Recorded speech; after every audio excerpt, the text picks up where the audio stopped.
this one dude said that he drank alcohol the whole time he had COVID. And he's like, yeah, it got me over COVID, but they removed his podcast off of YouTube for it because he was What the spreading fuck? misinformation. I'm like, dude, all he said Oh was, I my wasn't God. sick, so I just drank beer the whole time and I'm better. And so Oh, they fuck. ripped him. That was like from a few months ago. They ripped him off of YouTube for it. That's so stupid, dude. Isn't that That's crazy? fucking retarded. It's Yeah. fucking retarded. I But couldn't believe it. no, I haven't drank the whole time. I didn't drink the whole time. Yeah.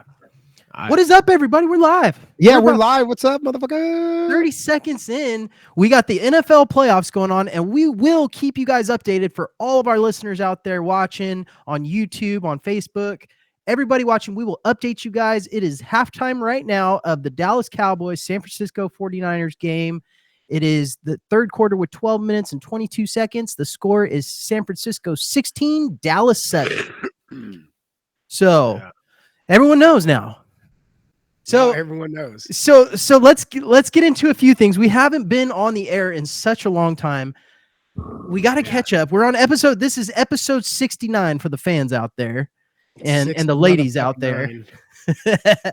We've gone quite a few episodes now, but since the last time we've been on the air, a lot of things have happened, a lot of things have changed. When is the last time we were on the air? Do you know? I believe it was sometime in April or June of last year. We took a long time off. But that's wild. The important thing is we're on today. And that's it. Let's talk about playoffs right now. So who's your dog in the hunt? Talk about playoffs? Yeah, like playoffs? Yeah. I want to know. I mean, we talked about this personally, but I want to know who's your Super Bowl pick. If you have to pick one that's in there right now, who do you got? Tampa Bay? Tampa Bay. I'm a bandwagoner, bro. Brady. Tampa Bay all day. Yeah? I'm gonna go. Fuck yeah. Nothing wrong with that, bro. Tom Brady is GOAT. He's won more Super Bowls than anybody out there, so that's a pretty solid pick. Yeah, and I mean, to be fair, man, I literally have paid zero attention this season whatsoever. I just told you guys this is the first game I've watched since the fucking Super Bowl last year. So, but God, I forget how much I love football. I don't know why I'm not watching it more. I could tell you're into it because you've been texting since the morning time. Yeah. Well, see, I wanted to start some bets to get vested in the games because if you bet, man, it makes it it makes it way funner. Like I remember last year, the Super Bowl, it was so fun because people were going crazy, the different spreads they had.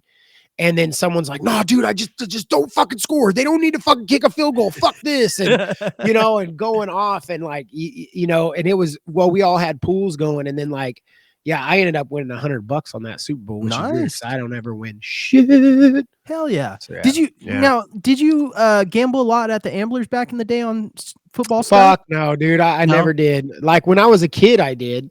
Yeah. To be honest, that was the gambling I did at the Amblers Club because I was like a diehard Steelers fan, and it was always Uncle Ron with the Cowboys. And I mean, I'd always bet on the Steelers, and like I would have to get someone a 6-pack, and they would have to get me some like $10 or you know what I mean? Like there was always something going on. But I never really bet on football, man. Like I don't, and I haven't really bet on much my whole life, to be honest. And I can say that my win ratio is probably about 2%.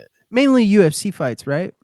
Yeah. Well, I never even really bet on UFC fights that much. I would just bet on local fight cards when we went to them. I'd bet on the fights. Like Victoria was with me when we were fucking not.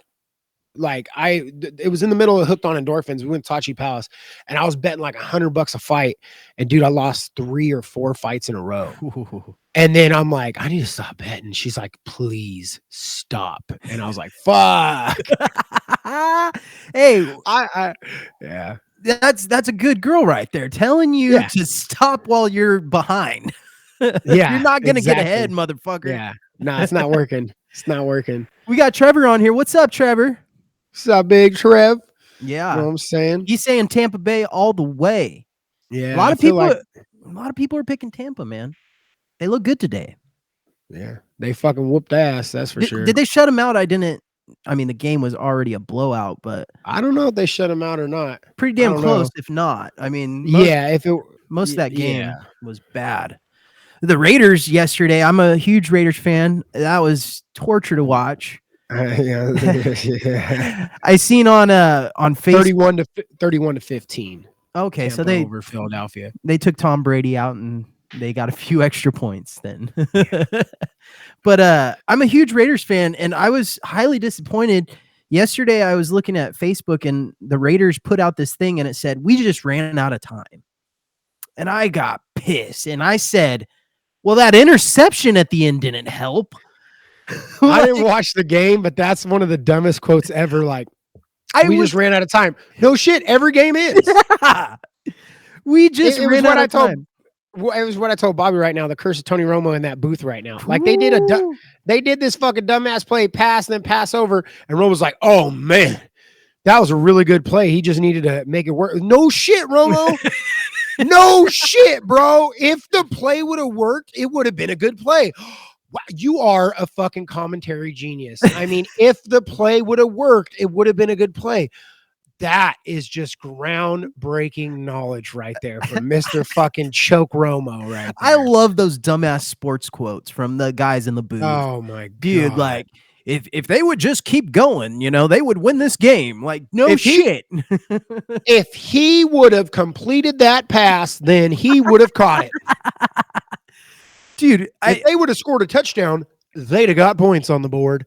And those dudes make a lot of money doing that. Yeah, well, dude, their job's hard as fuck. No, but it's like, but they get a lot of help in their ears. They're getting people talking to them and telling them stats and shit like that, which is hard too. But I mean, I'm not discrediting their job. I'm just like, when they say the stupid quotes like that, like, or somebody like, "We just ran out of time," like, and then Romo, if they would have just made that play work, like. Okay, that shit right there is, you don't need to do that. You got plenty to talk about. You got plenty to going on. You don't need to be like fucking outlandishly fucking. Thank you, master of the obvious.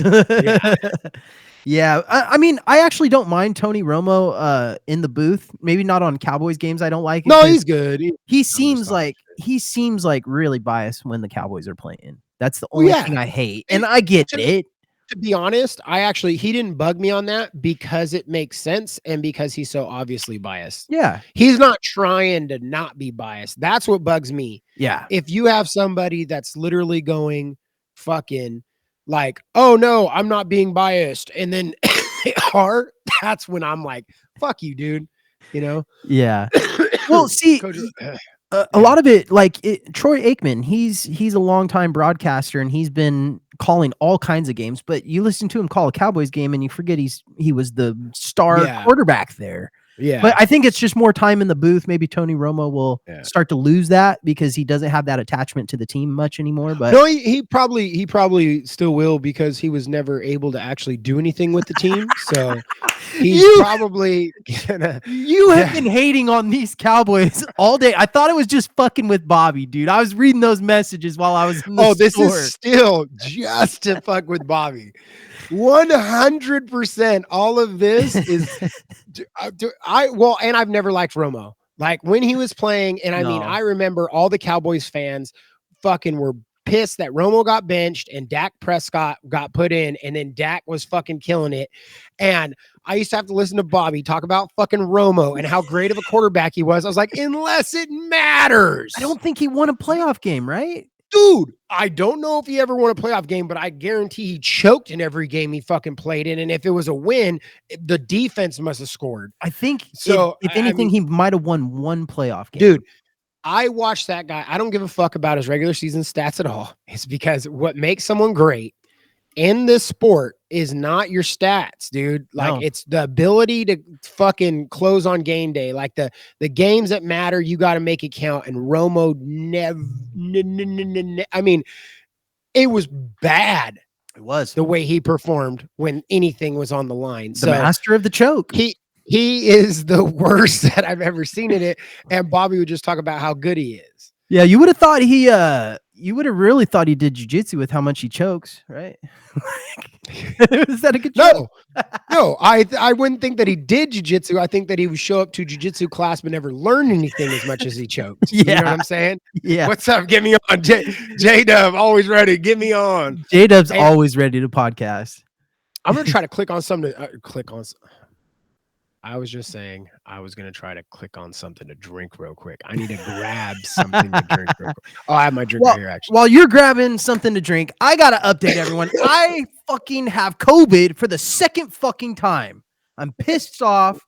This is the biggest bullshit in less than 4 months. Who catches COVID fucking twice? I had just started working out, eating healthy, going to the gym, and all of a sudden, boom, I'm sick. Fucking pissed. Everybody out there, if you want to build up some antibodies to COVID, this is the one you want. The last one kicked my ass. This one's not that bad. Everyone reacts differently though.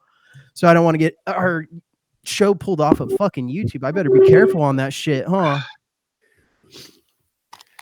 I better be careful on that COVID talk or I'm going to get pulled off of YouTube. If we get pulled off of YouTube, I'll be fucking pretty pumped up. That means we did something. Trevor's got a second time here too. That's interesting. I feel like the people that go through it twice, like, dude, you got to be picking their fucking brains, right? Like asking them a few questions like, hey, what'd you feel like? Especially if you've never had it.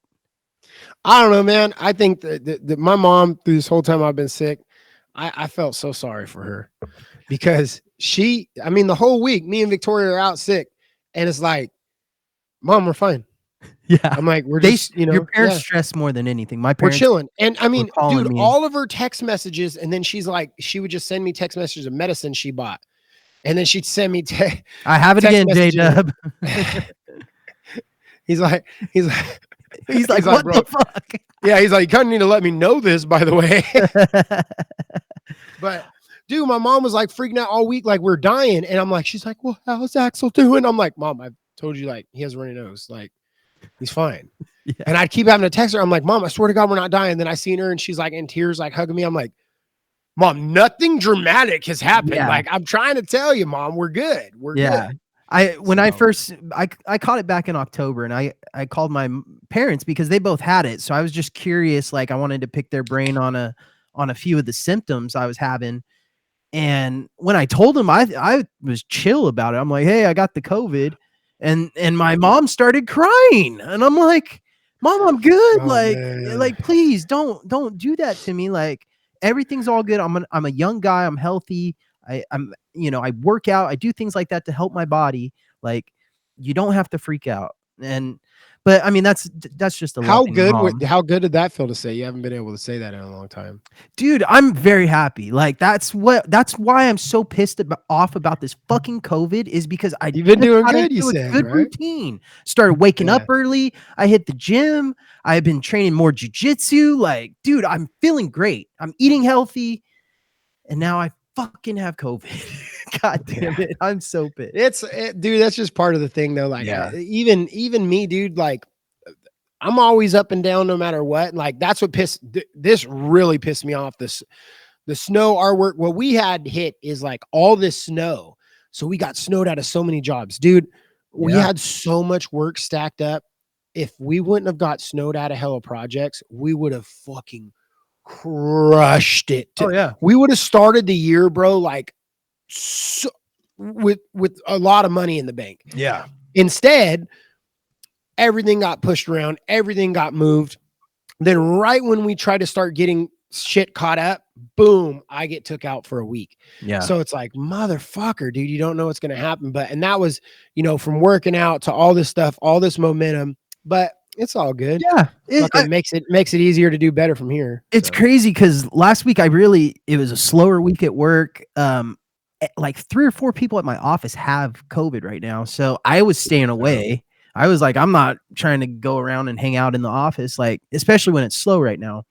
So I just kind of kept my distance from the office and still got it. Like, dude, I wasn't around too many people last week is what I'm getting at. My mom got it.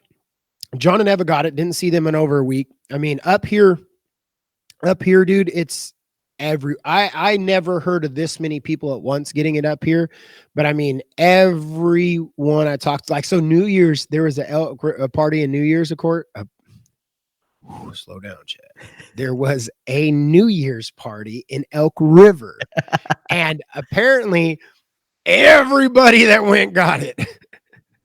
And then everybody after that still kept getting it. And then like, so I heard about that. And then all of a sudden I come down with it. Victoria gets it. Of course, we're in the house. And then all of a sudden, it's John Ev. I mean, everybody all of a sudden has it. My neighbor was telling me like his daughter and like all their people and then all their friends. And then everyone I talk to, like there's all these people. I'm like, holy shit. But fuck it, man. Yeah, it is what it is. Good. Now I'm a fucking superhero, bro. I got fucking antibodies, dog. I fucking go anywhere. I told everybody I call people that I go on the website to find out who's positive, and I call them. I'm like, I will run your errands because I'm a superhero now. I have these antibodies, so hit me up. Okay, I've been down this road. Yeah, I'm not scared of shit. I'll come in your home. I'll fucking lick your spit, dog. I don't give a fuck because I'm safe. Yeah, it's all good. My aunt, she went to a party around Christmas time. They had a big Christmas party. And the host of the party told everyone that, everyone's vaccinated. You don't have to wear masks. It's all good, whatever. One person came into the party with COVID and infected like 40 people at the party. Yeah. So, I mean, and they're all good. Everyone recovered from it, which, that's the ultimate goal. But I just think I can't believe that I can't even believe the masks are still going. Like everything's proved they don't do nothing. They just released something last week saying that we all need to be wearing the N95 ones, that the other ones don't do good. But then they also followed it up with, but don't upgrade your mask because we're going to run low on supplies. Dude, like, this is the dumbest. It's hilarious. This is the dumbest thing in the and it's gonna be a mockery. Like our books, what the hell's gonna happen in a social studies book in school? Yeah, like how is that shit gonna be worded? And I mean, think of our kids, our grandkids, all this shit. Like they're gonna look back because they didn't really like experience it at an older age. They're gonna look back and be like, "What the fuck did they really?" No, dude, they're already fucked up. Shit. Like, so Victoria, this is their first year full time. At the school, right? Dude, kids right now are so fucked up, bro. They're so fucked up from these 2 years. And on top of it, the education system keeps trying to like reinvent, like they want teachers to learn these new ways of teaching and they're changing all these curriculums. So kids are fucked, dude. They're all about to be stupid as fuck. Yeah. And I mean, it's not their fault or anything like that. It's not even the teacher's fault, bro. It's like all the staffing that's going on from the superintendents and everything like that. All the people that are controlling the curriculums and the education system aren't teachers. No, they don't know what the fuck they're talking about. Gosh, and they're hitting good, dude. It's what's up. I 100% agree with you. You're saying everything I have to say, so keep going, man. Yeah, but dude, me and Victoria have been on this a bunch, dude. And it's like, and these poor kids are suffering. And it's like, dude, all the test scores are going down. All the kids are hella far behind. All the teachers are quitting everywhere. Like you're overworking all the teachers. You have them go to school to get a teaching degree, and then they start teaching, and then you're gonna like, no, we need to teach you how to reteach. Yeah. And they're being taught new teaching methods from non-teachers. Yeah. Like people that don't even know what the fuck it is. And even if you're a professor, this is the thing that bugs me. Like, say you're a college professor. How are you supposed to teach a kindergarten teacher if you've never taught kindergartners? Like, there's all this shit that's it's just this stupid ass. There's a lot of stupidity. Me and Amanda were talking about it. And I mean, okay. Let me, I got to vent about this shit because I'm so over There we go. Here's the deal. They're all the teachers that aren't vaccinated are required to test weekly. Okay. So nothing wrong. Segregation, discrimination. Boom. I agree. So anyways, but for Amanda to do this, the test that they're giving them, instead of swabbing their nose like every fucking body else does, they're making them spit in a tube. And then it takes a week to get that result back after you hock a loogie in this fucking tube. Now, last week, they gave all of the students like fucking 4 rapid tests a piece. But all the teachers still have to wait a week to find out their fucking results, right? And so it's all stupid as fuck. Like, why are there even tests that you spit in, right? And it takes a week. Like, you're handing out these tests. There is zero logic, zero rhyme or reason. You cannot dissect any of these things and make sense of it in any way because it's layered in such hypocrisy and idiocracy that it is quite, it's It's just an overreach of people with power and a lot of money tied to it. And it's consistently going. And to stop this ball from rolling, it takes a lot of people losing their jobs, saying no, saying we've had enough, saying, and then at the highest of levels where you're getting in there is you have to literally deny any incentives or funding to your operation, whether it's a school or whatever it is. You have to deny those incentives. You have to be willing to do without the money that they're giving people to enforce these policies. Yes. And people are getting bonuses and all this. And those are the people that are keeping all these fucking crazy ass rules that don't need to be enforced. No. The thing that gets me is that people are enforcing it, and it's driving me crazy. And the only reason they're doing it is because of money. They're showing it with hospitals that are getting paid. The nurses don't know. Half the nurses are doing their job. They're like, no, we're forced to test them. Like, that's our policy. I'm doing my job. Okay, well, why? And at the head of the hospitals, they're going, well, dude, we're fucking getting paid for all this. Yeah. So yes, you guys are going to do this, or you're going to get fired for whatever, not doing your job. Exactly. And those are the people that need to start getting let go and start getting, like, weeding out all that shit, man. Yeah. It's just, but it's, I don't know. I've been saying for a year now, but it's good. People are waking up. People are saying no, but yeah, who knows? I got to update the score for the people online real quick. Sorry, Chad. They're back playing. What is it? You're doing good. It's 22. The Niners just Deebo Samuel. Wow, man, he just scored a touchdown. It's 22-7 now. So 22-7. Yeah, about 23-7 now. So 5 minutes, 50 seconds left in the third quarter. Cowboys got to do something. They're falling behind. Looks like the Niners are going to cover that 3-point spread. Can you believe that? These Niner fans are not going to shut the fuck up about this. Like, bro, no, I'm telling you, I actually, as much shit as I'm talking on the Cowboys, I got to be honest, I'm going for the Cowboys. Yeah, I want the Cowboys to win. I was trying to go for the Niners so that the Niners wouldn't win. That's what I was trying to get to Bobby. It's like, look, if I bet on the Niners and talk about the Niners, then they're going to lose. Yeah, but oh my God. When I seen that first fucking quarter, dude, I was like, oh, this does not look good for the Cowboys. The Niners are coming out strong. And I was telling Victoria, I was like, God, I forgot how good I am at talking shit. Like, I miss this so much, dude. I instantly started texting Uncle Ron, talking shit to him. He still hasn't responded to me. I started texting my sister. I'm just texting everybody like, dude, I'm only watching this game to talk shit. You started before the game started. You're like, oh, Tony Romo's on commentary. You guys are fucked. Well, as soon as I seen that, I'm like, yo, this is a real jinx, dog. You need to get that mother.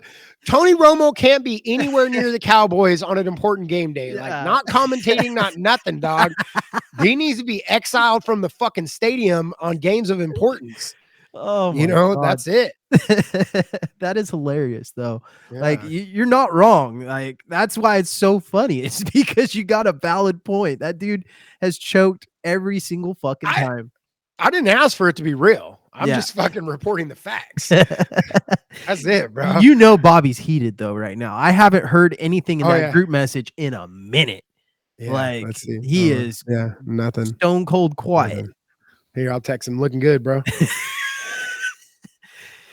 I love this version of Chad, though. Like, you started it last night watching football and like this shit talk and these things that you've been coming up with, man. Like, we were talking about you riding your motorcycle to fucking Stockton. You can't even make it down the street without a fucking storm hitting, and you want to. Dude, I swear to God that there's a reason, bro. Like, I wrote it 3 times, and it was the thing about the LC Valley here is that a fucking thunderstorm can roll in out of nowhere. I mean, it literally takes 5 minutes from a sunny sky to just, you'll see clouds just, and then boom. All 3 times I hopped on that motorcycle. And the one that got me, like I said, John was calling me so much, but my phone, I'm riding the fucking motorcycle through a thunderstorm. Obviously, I'm not answering my phone. I get back and John's like, what the fuck, bro? And then he said the funny thing was, so for the listeners, what I'm talking about is, so like the last time I rode my motorcycle, I leave my house, it's sunny, and I go to ride at John's, and it fucking thunderstorms. And I'm like, fuck. So I'm like, John lives 15 minutes away. Pulling to John's driveway. It stops immediately. I'm like, all right. I'm hanging out with John, the kids. This is when I remember Emmett like goes, Daddy, let me show Chad my bike. And he rides the bike out of the fucking garage, dude, turns a corner, boom, hits the side of John's boat. I'm like, I fucking love this kid, dude. Wrecked instantly.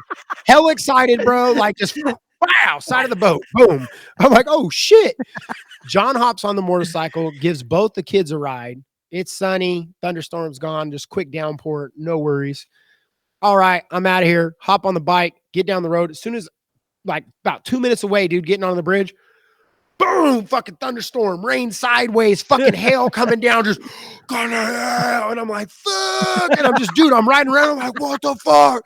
But I was like, fuck it, I'm gonna ride it out. I'm gonna learn how to ride in this shit.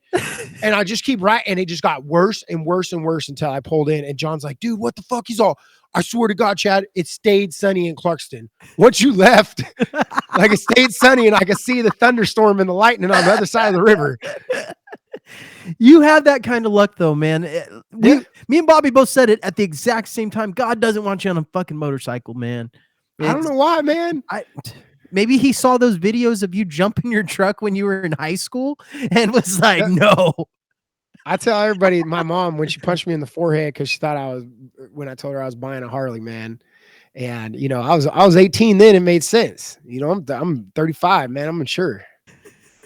You know, everybody listens to this show says, damn, he's a very humble, mature man. Sounds like he should be on a motorcycle. What kind of motorcycle is it? It's a Harley? Suzuki. No, I wish, dog. Come on, fuck you, man. You said that to be a dig on purpose, you fuck. Well, you said I always wanted a Harley, and then you bought a Suzuki. Well, yeah. It was $500, bro, with the title, license, title, everything. I talked that kid down. He wanted like $1,200. And so I drove to Pullman, and I was like, what's up? I was like, well, let's see if it runs. And he couldn't, it was just like a dead battery. He's like, oh, I swear it runs, man. I'm like, ain't no way for me to tell this thing runs, man.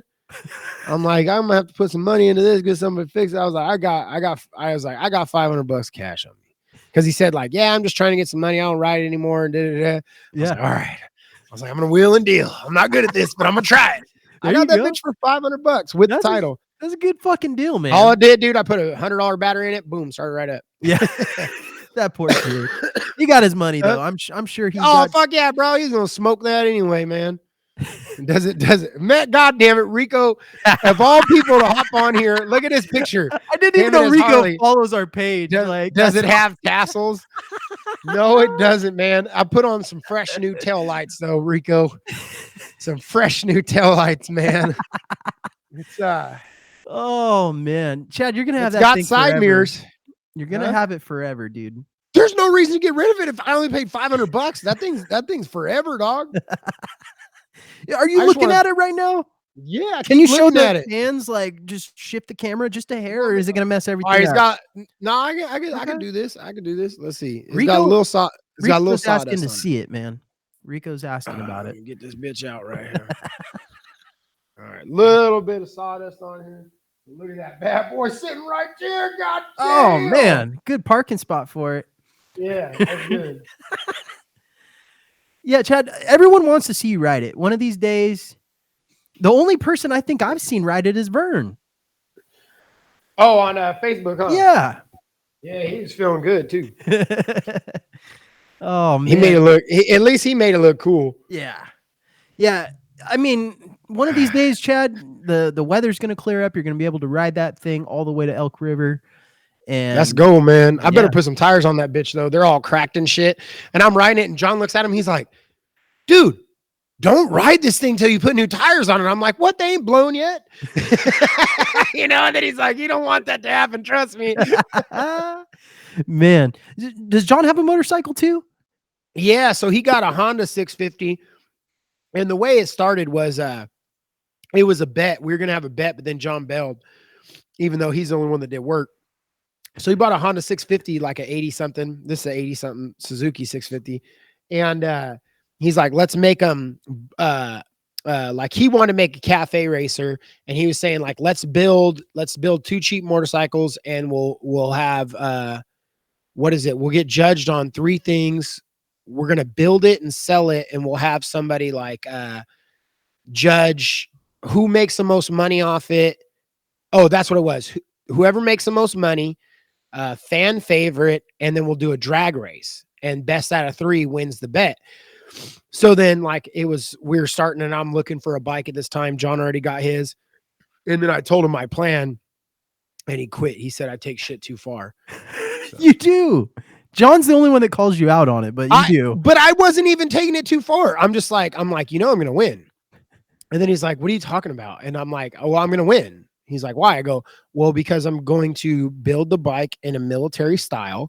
I was like, you might get me on the drag race. I was like, but I guarantee I'm going to build the bike in a military style, which given our current demographic, I'll smoke you from the fans. Everybody's going to vote for my bike. So I know I'm going to win that. And then what I'm going to do is selling it. I'm going to donate 100% of the profits to the local military office so that literally I know that I'm going to sell it for way more money than you could sell yours. So boom, 2 out of 3, I win guaranteed. He's like, fuck you, man. That's why he said what he said.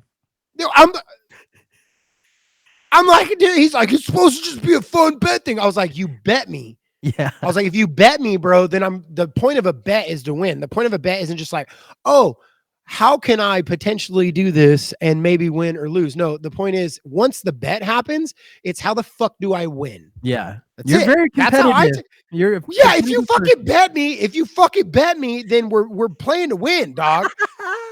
We're playing to fucking win. And I don't get it. I don't get when people tell me I take shit too far because it's like, I don't know. Do you think I bet you because I want to fucking lose? You think I bet you? So I'm like, you know what? Here's my $20. I just bet for fun. I think after that video you released of my tears and drinking them and all that shit, people were like, yeah, Chad takes it too far. And they deleted you off of their Instagram, Facebook accounts. I thought that video was going to be way more well received. People didn't like it, man. Huh? People didn't like it. They said I went too far. Yeah. I thought it was like pure comedic gold. I was crying, laughing the whole time I was recording that. I was so excited. You know, I knew I was laughing when I was watching it upload. I'm like, I'm about to go viral. I was like, this is gonna be like the all-time greatest video ever. And like, I mean, it got shared, but there was other shit talking videos that got shared and liked way more. And I'm like, dude, this is fucking great.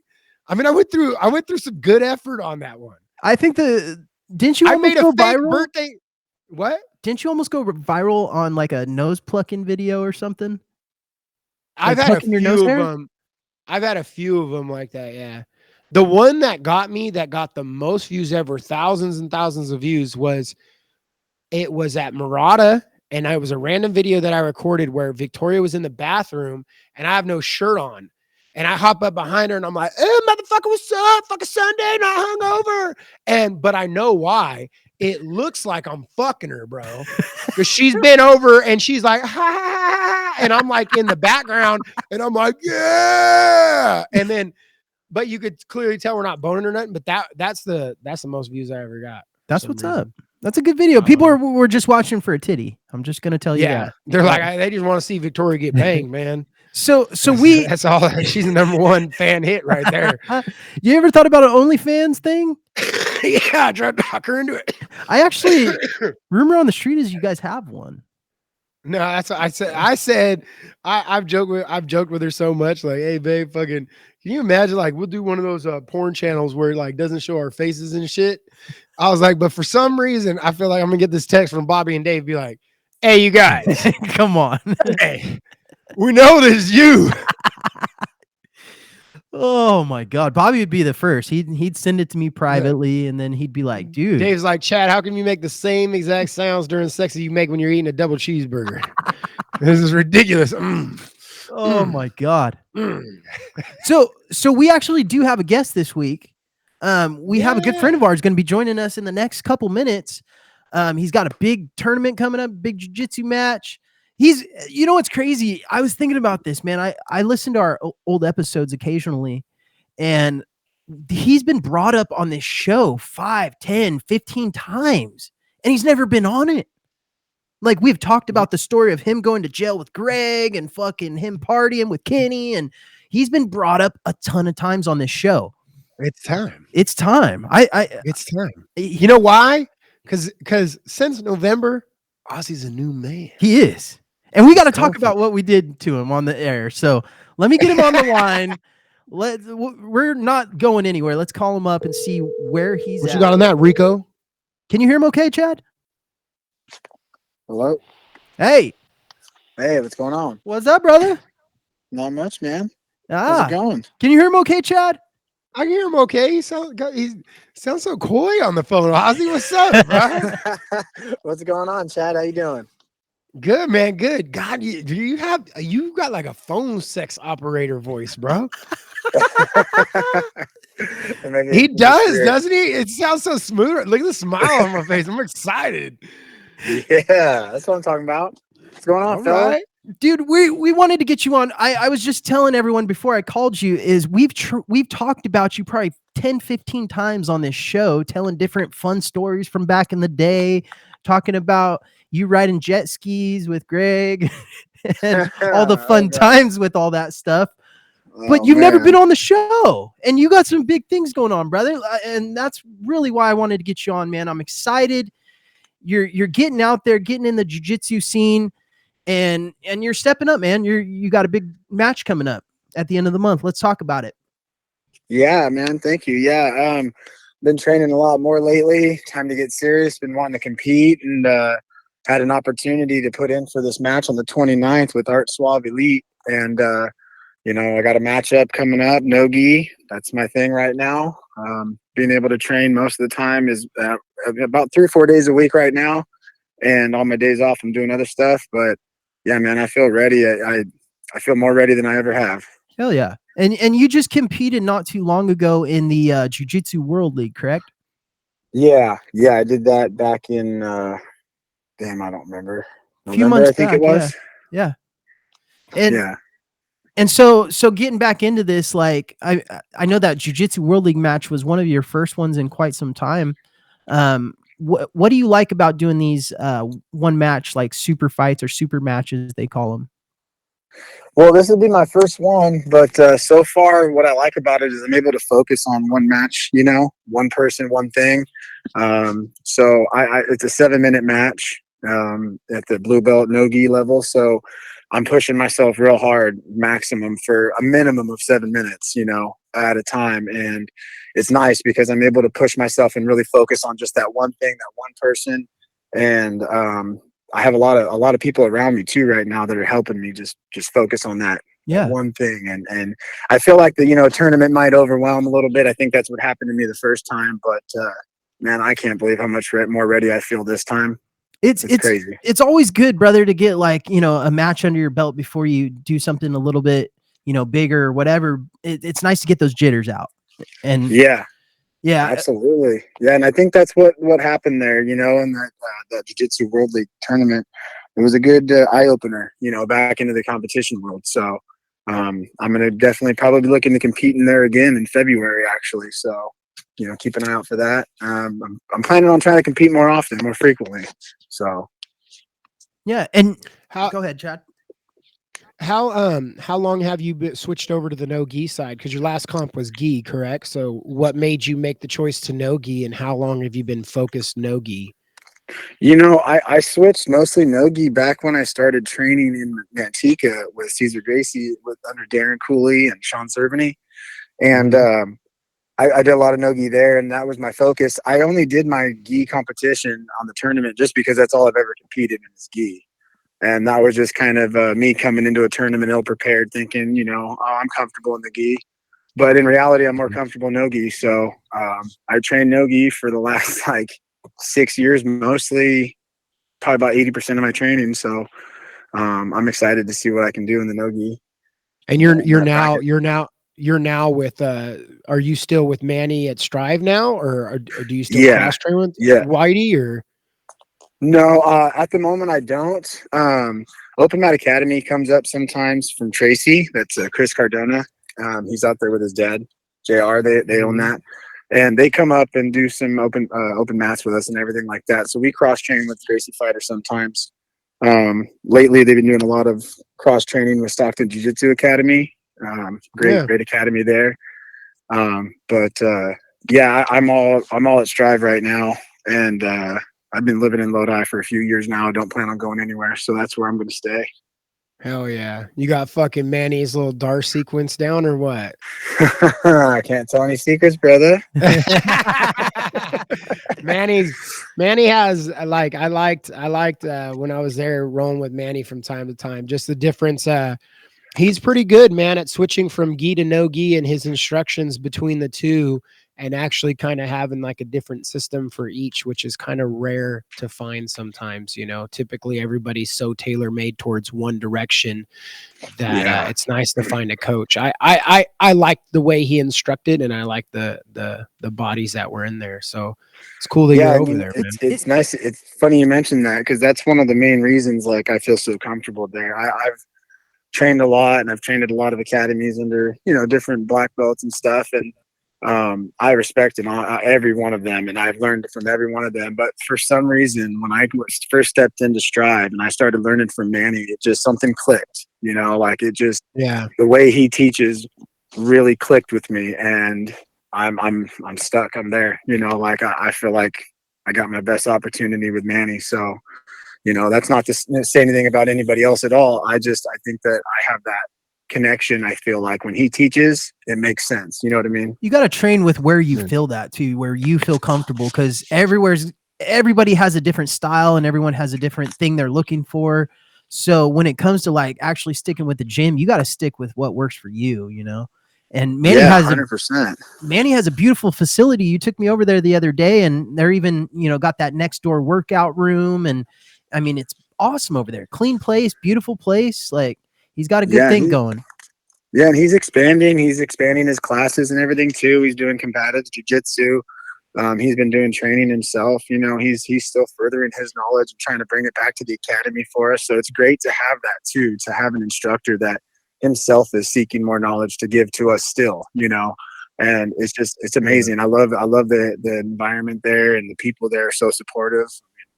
It's awesome. And that switch mainly came from when you moved to Lodi, right? That's when you were looking for a gym to start training at. There was Strive. Yeah. When I first went to Manny, he was at a different location right across from where I used to live in Lodi. And I was in, once or twice a week. Sometimes I was working construction, weird hours, so I'd pop in when I could, out of shape. I was also drinking back then, but one of the big contributing factors, aside from training under Manny, is not drinking anymore. I've been sober over 3 years now, and I can't tell you how much better I feel, man. So it's good to be able to focus everything on jiu-jitsu and not have to worry about how my body feels at the end of the day, Oh, exactly. Yeah. Have you got a roll with the professor Fabio Prado yet, or what? No, I haven't been able to roll with him. I've been to his academy once. I was able to go there and roll with some of his students, and no, I didn't have the honor of rolling with him, but he's got some killer students there too. So it was excellent training. I'd love to be able to go back there one day. For the listeners, that's Manny's affiliation is Fabio Prado. So. And that's out in Dixon. Fabio Prado, right? Doesn't he? Or Alpha maybe Male. he did do it for Alpha Male for a while, right? Yeah. He's still there. Yeah. He's still there coaching. You'll see on his Instagram all the time. He's always up there running classes. And, just follow his Instagram. It's real interesting. He's either doing that or he's out on the jet ski on the ocean. Knowing how to live, man. Yeah, exactly, man. Living the life, either in a gi or in a wetsuit. Now, Ozzy, you guys have a lot of wrestlers over there, right? We do. Yeah. We got some guys from Menlo went to Menlo College, wrestled there. We have Ian and Ryan, both of them, and those guys are some pretty solid wrestlers, man. It helps a lot with the stand-up. Yeah, on episode 68, we kind of covered the 209 versus 916 Submission Pro Tour tournament. And Bobby was on talking about some of that stuff, but there's something important that I don't know if we got into, but Strive on the 209 team, they went undefeated, and their jiu-jitsu looked great. Their wrestling looked great. I mean, they had some good matchups. I mean, it was beautiful jiu-jitsu. Like, it was good to see Manny coaching and like how good of a coach he is. And I mean, it was awesome, but you guys tore it up at that. Yeah, no, they did well. I didn't have an opportunity. I actually almost did last minute. They called or actually had asked around for a last minute blue belt replacement, and I was about a couple of days from doing it, but they had filled it in already. But yeah, they did great, man. They did amazing. Watching it, I was getting hyped up, and to be honest, those guys are part of the reason why I'm doing this now and feel confident. Training with them every day and seeing them go out and do it, it really gave me inspiration too. I mean, this team is amazing, man. I love the team. These guys are killers, but they're kind and humble, and they'll take time to teach you and show you anything you need, and yeah, man, it's just a great environment there. Manny's really got it going there really well. Yeah, and he's always been competition-based training for the most part. So that's pretty cool, man. Like that you have a team around you, seeing them compete. And it's like you say, like to be able to see them go do well and go, oh shit, these hard rounds in the gym, they're worth it, man. And oh shit, I had a good night against them, and look at they went and won. So that momentum, that's huge, brother. And I'm glad that you have that behind you, especially going into this competition. That. Yeah. You're gonna do well, brother. Appreciate it. You got any goals for this year with jiu-jitsu? Goals? Yeah. I want to compete more. I know that when I have a competition ahead of me, I tend to, definitely focus more and get to training as much as possible. I know it's kind of a flaw, but I feel like if I could just keep competition ahead of me month at a time, 2 months out.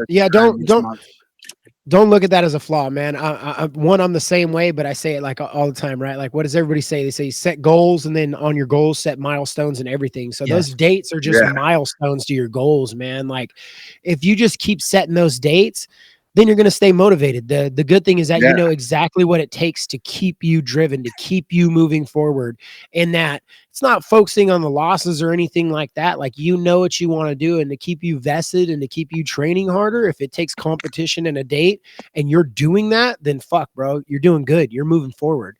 Yeah, man, I appreciate that. Yeah, and it's too cool too. My wife, man, she's so supportive. She's so amazing.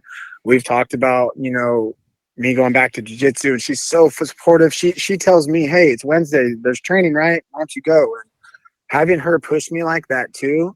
I mean, I told her I was going to do this competition, and I was like, we'll see how it goes after that. She's like, what do you mean? You're going to keep competing. You love to do this, So, I mean, having that kind of support and knowing that if I sign up for a tournament, she's just going to support me, man, it feels amazing. I mean, I'm in a great place right now, mentally and physically. I'm pumped for this match, to be honest, guys.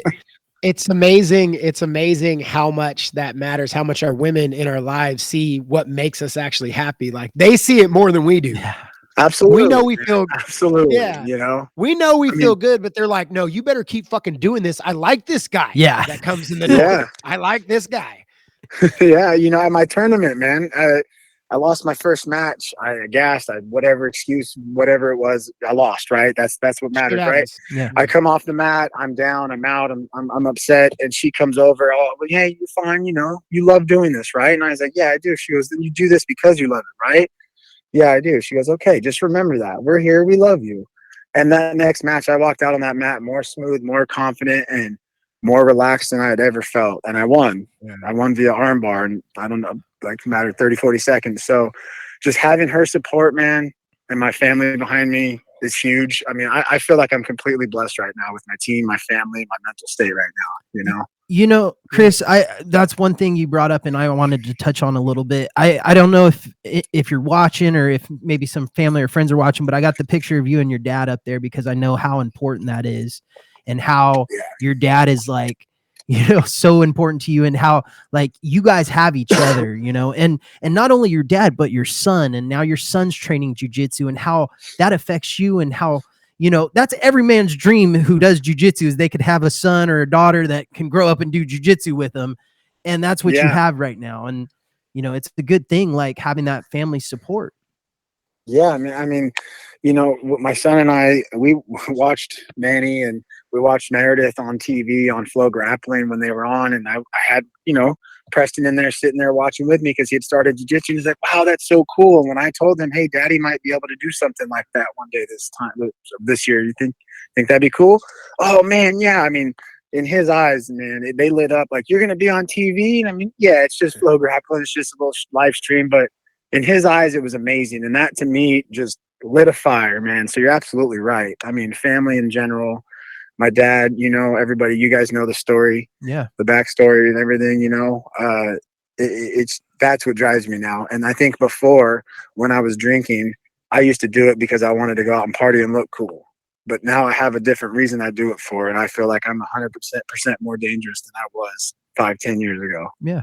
And I mean, you've been training for a long time too, Chris. Like I know, I don't know how much training you did before Shingu with us back in the day, but I feel like we're almost responsible for it. Yeah, that was about the beginning. I mean, after wrestling, Kenny and I followed Bobby into the gym with you guys one day because he's like, "Come with us," and that was it. Yeah. I found a place in Modesto to continue to do it, and I've been on and off over the years, but I've tried to stick with it as much as possible. Yeah, definitely, man. Well, I gotta ask a question. I gotta get after the elephant in the room here. All right. How has your confidence been since November? Well, lay the background. Chad, lay the background on what happened in November. All right. I'm gonna let Ozzy take it. I want to know. How has your confidence been since November, baby? That's funny you say that, man. It's been good, man. It's been better than it has been before that. I got to say, I'm not saying it's directly related to that situation. I'll explain that, but it's funny you guys say that because my wife asked to watch that video the other day, and I know everybody listening probably doesn't know. I went to a training and for what I do for HVAC, and I was hypnotized by a hypnotist there, and not too sure exactly what I was doing, but apparently I was pretending to be a stand-up comedian in Japanese. Yeah, it was amazing. Fluent Japanese too. He was good, among other things, I guess. So, but yeah, afterwards he came to me and kind of did the whole handshake and told me, "You're going to be more confident," and this, that, and the other. And I since then, I don't know, maybe it is related, maybe it's not, maybe it's the placebo effect, but I do feel more confident for sure. I mean, from a work standpoint, I'm just going to throw this out there. He's outperformed me by a ton at work since then. Like he's killing it, dude. I can't say enough good things. We seen it instantly. The moment you were done, like, you could see at the event, like, you were there and you could see the apprehension, in you, like, fuck, dude, like almost kind of like, what the fuck am I doing here? You know what I mean? But then instantly afterwards, you just changed. You could see that, like, you were just talking to everybody again, like no fucks given anymore. There wasn't any apprehension. So we were all like, oh shit, he's way more confident already. Well, yeah, I mean, I can tell you I probably was that way because, as Dave knows, I came into this HVAC industry with zero HVAC knowledge in my background. And everybody in that room but me knows everything up to, how to install them head to toe. And I'm here just trying to learn how to sell them. And so to me, talking to these guys was a little scary at first. Like, shit, what if they ask me this, that, or the other? And I just get busted out like, this guy's a comfort advisor, But at the end of the day, I found out I do know all that stuff. I do know it all. I soaked it in from Dave, and this training was amazing. And it helped me in a lot of ways, a lot of ways other than just the hypnotist and all that. I mean, the whole training was amazing from top to bottom, and I'd love to do it again. Even if it's the same material, I want to do it again because it was amazing. It's worth repeating. And dude, if it makes you feel better, I'm gonna tell you this. All right.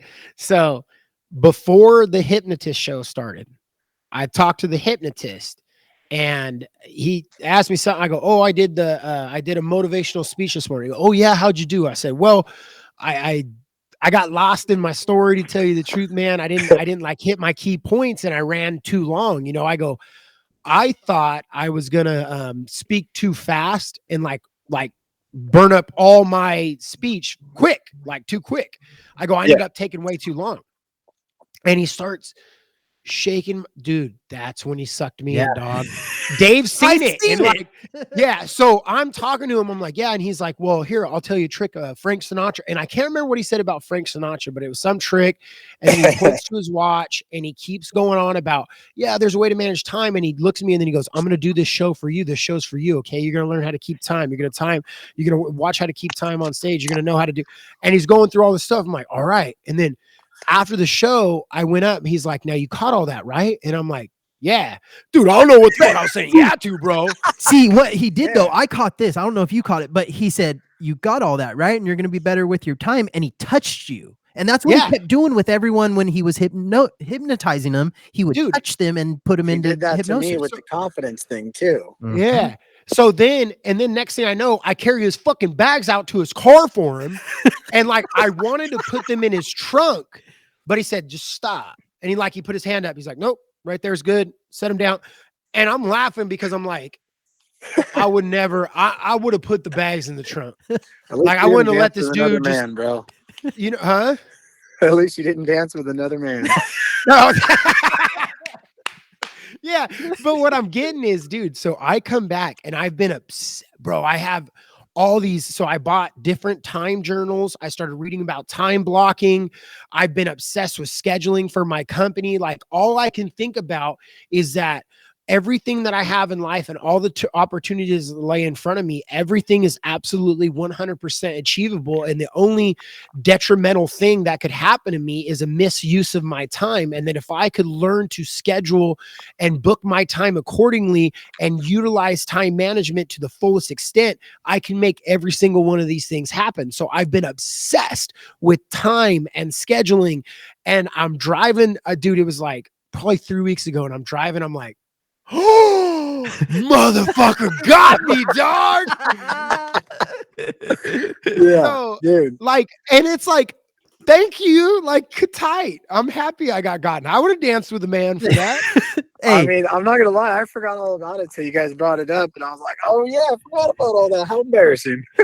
Hey, no, it's, dude, I hit Jason up immediately. I'm like, hey, I need this dude's info. But he doesn't do one-on-ones anymore. But I'm truly seeking more sessions, bro. Like, I mean, he said, because COVID, he was having a hard time finding work, but give him a call, Yeah, I got all the info and everything, but I want to know how you felt about that, man, because it was for the listeners, it was amazing. Like, there was so many, and so many people thought it was fake, and we're all like, no, you guys don't know him. He would not have just got up and done a whole Japanese stand-up routine like he just did, dog. Like, not sober. I had one guy walk up to me afterward and goes, hey, you're a good actor, bro. And I was like, oh, thanks. What the hell are you talking about? My favorite part was when a couple guys came up to you afterwards, Chris, and they were like, hey, man, like, tell me about it. And you're like, oh, man, it was all, I remember everything. It's whatever. And I go, Chris, I was like, you remember like telling jokes and singing in Japanese? And you're like, what? I'm singing in Japanese. Yeah. That's when you were like, oh fuck, really? Like, I was fucked up apparently. Yeah, because it was funny because there were small parts that I do remember, but I feel like the further from the event I got, the more I forgot about it. You know what I mean? Yeah. Oh wow. Yeah, no joke. So dude, it was an experience. I'll say that. Dude, I mean, obviously for us, it was fun as hell, but just it made me just like, whoa, because I seen hypnotist shows, but I never knew anybody that was hypnotized. I tried to get hypnotized at Valley Brew when that one dude was there, and I wouldn't go under, but I was like, I don't think I wanted to, you know what I mean? And like they say, you got to be willing to, or you won't be hypnotized in that regard. But when I seen you do the joke thing, there was a Japanese joke that you did, and you would go to the big guy who happens to be a super fucking Mormon, like Square Bear, and it was like, yeah, the guy, the hypnotist told him, tell him a dirty joke. Tell him a dirty joke. So Chris goes over there, he's like, oh, cha, cha, cha, cha, and he like goes, big guy, and then he makes it like big penis, and then he runs over to the room in his little old man fucking walk, and then goes to the short guy, and he's like, oh. Like big dick, small dick, and then he's like, oh god, dude, it was fucking gold. Oh, it was. That was the best, man. Yeah, I'm glad you guys. I wanted to know. I'm like, how much fucking Japanese television does Ozzy watch to where his subconscious is this good? Absolutely zero, bud. I don't know. It's got to be Dragon Ball Z or something, bro. I mean, you know, when I took karate when I was a kid, they taught us a little bit. That's it. That must have been it. That must have been I it. mean, yeah. Oh man, we set you up for that too, because I came up to you and I was like, "Hey, the next activity I need you to volunteer for." Yeah, I was like, dude, please do it no matter what. And you're like, all right. Well, yeah. There was it was amazing. But dude, I'm glad that that's sticking with you, bro. Like I there ain't no shame in that. I don't think there's anything to be embarrassed about. No. Like it's fucking badass, dude. I never knew that it could be that powerful, but I tasted a little bit of it, so I was wondering how you were doing, man. Yeah, no, I mean, yeah, I hadn't thought much of it, you know, about that event until you guys brought it up. But yeah, since then, a little bit more confident, I would say for sure. Yeah. I mean, you've been encouraging me too. You've been texting me, hey, get up, work out. You know, it really helping me out. Like, I swear to God, like, you know, staying on me and holding me accountable for my bullshit. I mean, before that, I wasn't getting those text messages. Now I'm getting them every day. So, I mean, that guy, he was on Mythbusters. He proved hypnosis to be true, and he holds a doctorate in hypnosis therapy. And this stuff obviously works because people quit cigarettes from it. You know, all kinds of different things they go through in their life. Well, and when I went to his site, what I liked about it was if you go to his site, one, it looks like a fake generic site. The website would not make you believe in it. I'll say that as far as the value of the site itself. But when you're reading like what he writes about how many sessions for this, how many sessions for that, there's nothing in there trying to like sell it, or there's no like, oh, you need to do this the rest of your life. Like everything that is written within the context of his site is pretty like mild manneredly, like respectable, you know? So there's, you know, you go to some things and they're like, they seem like the world beating solving thing and all this fucking stuff. But like his stuff's very chill, just very practical. And like, it was humbling to see. And I think there's a reason why he's accomplished as much as he has, because he's fucking good, man. And he somehow fucking got me in a matter of a few minutes. So yeah. That was crazy. It was fucking nuts. I turned around to Dave. I said, Dave, did you see that? I don't know what he did, bro, but he fucking got me, bro. And Dave's like, I seen it. Dude, I was blown away because I'm like, dude, Chad's getting hypnotized right now, and I don't even know if he knows it. And I'm looking, and I'm like rolling up cords and shit, looking over there. I'm like, oh yeah, he's getting them good. Yeah, I was into it. I'm like, I'm totally getting hit. I was like, he's got me. I don't know how he got me, but he got me. FYI, got to update the score on the Dallas-San Francisco game. San Francisco's up 23, Dallas 17, 6 minutes left in the fourth quarter. Ooh. San Francisco has the ball. Wow. So it's a one-score game. It's getting down to the nitty-gritty. Mr. Ozzy, who do you have in this showdown between the 49ers and the Dallas Cowboys? I'm hoping the Niners pull it out. I mean, so my family, I'm a Raiders fan, and I don't want to talk about it, but, you know, they had a good season for all things considered. Just ran out of time. My wife's an Eagles fan. I don't want to talk about that either. So let's go Niners, right? I mean, they're local. So you might not want to ask me who's going to win, because apparently I can't pick them. Yeah. Do you have a Super Bowl pick, Ozzy? Me? The Niners, man. Watch out. Oh, yeah. Okay. I think that is very rare that you could be an Oakland Raiders fan and root for the Niners. Yeah. Well, I mean, the way I look at it is it's a dumb argument to do it the opposite way. They're not in the same division. They're not even in the same conference. They wouldn't see each other in the Super Bowl if it happened. So why are you worried? Which would be exciting. Yeah. Yeah, which it would. But I mean, it's just a bunch of haters. That's all. Hating on each other. You know, it's just before Facebook, that's all they had to argue about. I feel like it's more of like a family thing, you know, like my family likes the Raiders, yours like the Niners. Like it has nothing to do with the actual teams. It's just more of a personal war. Yeah, probably. I don't even know what it is. I don't know how to say it. Ozzy, so this Arte Suave thing is January 29th. How can we watch this thing? So there's a website. I believe if you go to artesuaveelite.com, or I believe it's .net. It's on there. I posted it on Facebook and Instagram. There's a pay-per-view you can watch for, I think it's like $15 to watch the pay-per-view. You get the whole event. It's a pretty stacked card. A lot of good guys on there. Our guy Ryan's going to be on there again. He's always a savage to watch. I mean, the guy's a monster. It's going to be awesome. How many guys from your team? What's that? How many guys from your team are competing? I think it's just him and I at the moment. We got some other friends of ours from other sister gyms and academies around the area, like Precision, that are going to be competing too. But I think it's just him and I from Strive at the moment. Gotcha. I actually have the website. It's www.artsuaveelite.net/ppv.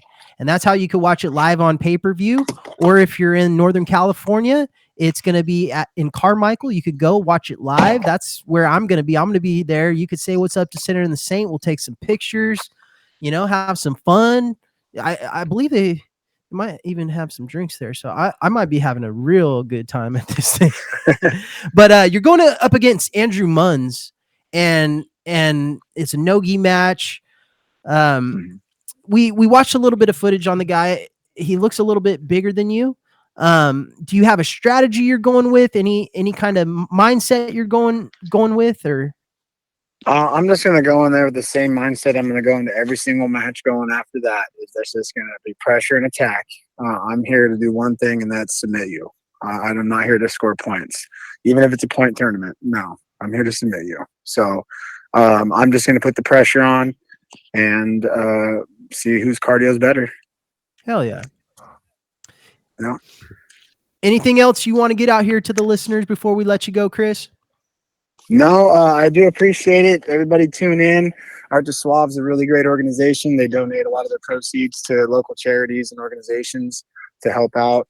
They also do fostering jiu-jitsu, helping everybody get into jiu-jitsu at a young age. So if you guys can tune in, if anything, just for that, I'd appreciate it. Hell yeah.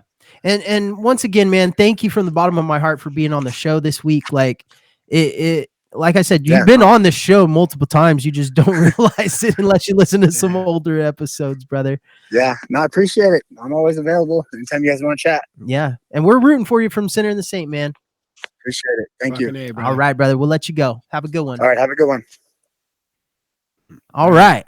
That was awesome. That was our first phone interview without seeing the person's reactions. That's a hard interview to do right there. Yeah, it takes a while to relax into it. Like you gotta relax into it for a second. But yeah. So that's awesome, man. You still doing that tournament out in March? Yeah, March 26th. I was supposed to already be training for 2 weeks, but all right, I'll be back in there tomorrow. The Trevor Pringley Invitational or something like that, right? Yeah, the AKA Open. So yeah, I'll be out there. So we'll see what happens if.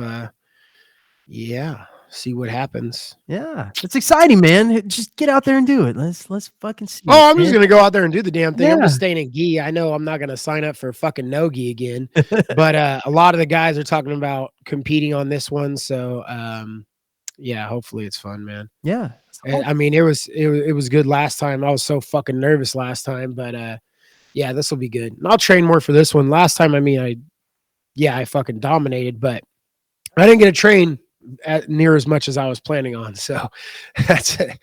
Yeah, that's what was bad. I'm excited, man. I loved you calling me after that last tournament, man. And we talked for quite some time about how everything was going. And dude, it pumped me up, man. Just hearing how all the excitement. I'm like, tell me about your matches, and you're breaking them all down, dude. I don't know how you do that, by the way, because when I'm in there, especially in a competition, dude, I have to watch it. Well, see everything. This wasn't that match for me. That's what got me, bro. Is I wanted to leave. I was so nervous before it.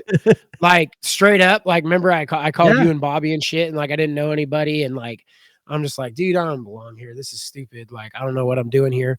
But the fact that I just got to walk out and he's go, and we're rolling.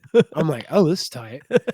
But dude, after that, when I seen that first kid just shaking, bro, and then I mean, he was so tense, and I'm like, oh my God. And then like I said, that first match was, I think I won 14-0, and then I submitted the next 3 guys. Damn. But it wasn't like nerve wracking or like, I was so calm and like, it was so different. Like, it wasn't like a fight where like, it's like fight or flight. And I'm like, oh shit. I really enjoyed the process of it, man. And like, just not giving anything away. And I don't know, it was fun. And this one I'm excited to actually train and hell yeah, and see if they have to bump me up a class by the time that the date comes. Yeah, that's what you're hoping, right? Nah, it is what hey it is. Man, let's just address the elephant in the room. Come on, Chad. I'm just gonna say, if I have to go in there in the same class again, there's gonna be some people fucking pissed. Yeah, because there was already some people fucking pissed that day. Yeah, I had fucking Prangley himself like, fuck, thinking you rigged the whole fucking thing. Oh, that's what happens, man. He's fucking. I mean, you're good, man. You've been in this thing a long time, brother, and everyone's rooting for you too. I might even make a special appearance at that one. I'm still trying to figure all that out, but I might make a special appearance, man. It's fun, man. I mean, I look forward to. I would say the good thing about being in the lower belts is like you're earlier in the day, but it still fucking sucks, dude. The kids fucking competing were so stacked. There's always hours. Yeah. It's hours waiting for the fucking kids to finish. And then they start, and then like, even for me, I was 215 in that one.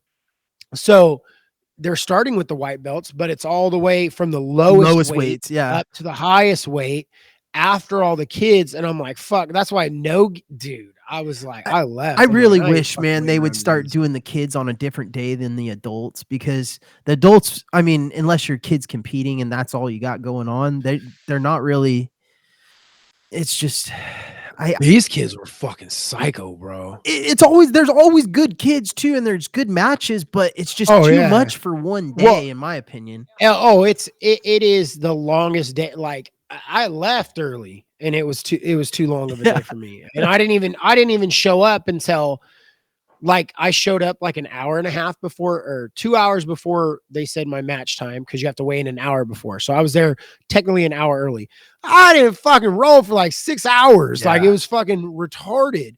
And it's the best thing that happened, though, that I was happy about the way the Smooth Comp, the comp app works, was they actually, instead of going through the 205 and then through the 215, they did one round of 205s, one round of 215. Okay. Then the second round of 205, second round of 215. So we actually had breaks between our matches. Plenty of time. Which was not, I was like completely unwinded, but like then one guy had to go, and then I'm like, go ahead, give him a break, dude. And then the coaches all looked at me like, I was like, no, bro, he needs some fucking time. Like, let him rest, like, and I didn't even think about it like I'm being a dick. And by the way, I have no corner. Yeah. So you were just there by yourself. You didn't even have your wife there, right? Nope. Yeah, you were all by your lonesome. That's a hard thing to do. Dallas just caught the ball. They're gonna score. Oh man. This game is getting close. 2 minutes and 30 seconds left. Dallas has the ball. They just made a completion. They're on their side of the field, going for the end zone. They're about 20 yards away, maybe 30 yards away from the end zone, I'm thinking. Did they make Romo leave the stadium? They had to have if they're coming. They probably would have scored, but Romo's like, they're gonna go in. Jerry Jones looks like he's about to have a heart attack right now. That man is old. How much does that suck for them to have such a good season? Aren't they first in their division standings, aren't they? And then they're gonna lose the wild card game to the Niners. Oh, that would be horrible. Oh, Niners are a sleeper team though, man. Oh, Dak's going down. Oh, man, he just got hit by every 49er on the field, bro. This game is getting good. Yeah, Romo must still be in the building, if you ask me. God, these COVID cops are just fucking ridiculous, man. Oh, my God. Yeah, Romo must still be there after that last play, dude. It's not looking good for Dallas. Oh, man, they're running out of time. Incompletion. Third down. So, man, this is kind of fun, man. Like, kind of doing the play-by-play. If they just had enough time. If they just had more time. Man, if Dak Prescott wouldn't have got sacked on that last play, it would have been a touchdown. For sure. There's a potential that he could have completed a pass if the player would have caught the pass in which he threw. I always wonder, like, what kind of information they're getting in their ears. You know, like, I know they're getting stats, like, so they don't bust out those stats like he's the first player to get 300 rushing yards, you know. Yeah, and I think they get asked to, you know, color guy gets asked to talk about this, and then a play-by-play guy gets asked to talk about something else. Yeah. So I think they even have different things in their ears sometimes. Sometimes both the same thing, sometimes different things. But yeah. Well, they have them for UFC too. That's the cool thing, man. Yeah. I've heard Joe Rogan talk about it, and I guess when he was talking about what's the dude that had staph on his chest? And he comes Kevin Lee. Kevin Lee comes walking out with that big old staph on his chest. Oh my God. Yeah. So again, dude, thank you for being a part of this, Chad. I mean, I don't know how long you want to go. I'm sure you might want to catch the last part of the game or the first. Yeah, I'm down. I'm down to go catch that. Yeah, it's getting good, man. There's about 3 minutes left. I know. I'm like, you motherfucker. First of all, I do got to say, go to Podestos. Everybody that's watched this, everybody that likes our page, go out to Podestos. They have Calaveras River Farms beef. I just went today, picked up my own. They also have Monroy's original hot sauce. Support the local businesses, guys. That's what this is all about. We want to support our friends, our family. And I'll tell you what, man, that grass-fed beef is something else, man. If you want to eat healthy, if you want to get your shit on right, it's not all that processed shit. It's not all that hormones and stuff in your other beef. It's the grass-fed, the natural stuff. Has more, more aminos than salmon. So you get all kinds of delicious nutrients. It'll help you get over COVID if you got it. I don't know. I guess I can't be saying shit like that. I'll get in trouble. Yeah, there it goes. So, again, everyone, thank you for being on. Check out Art to Suave. Check out Chris Osborne. Go like him. Go follow him. And let's support everyone else, man. Thank you guys for tuning in and being a part of Sinner and the Saint. Chad? Just want to say thank you guys. Stay up. You know what I'm saying? We're getting back to her. And it's going to be a good year, man. 2022, everybody get back at it. That's what I'm talking about. We're going to get back to working out. We're going to get Dave back to working out. You know what I'm saying? COVID is behind us. You know what I'm saying? We're good to go, baby. We got the antibodies fresh for 2022. I feel like I could roll right now. That's how good I feel. That's what I'm talking about. That's what I'm talking about. Thanks, everyone, for tuning in. We will see you next week. All right. Later.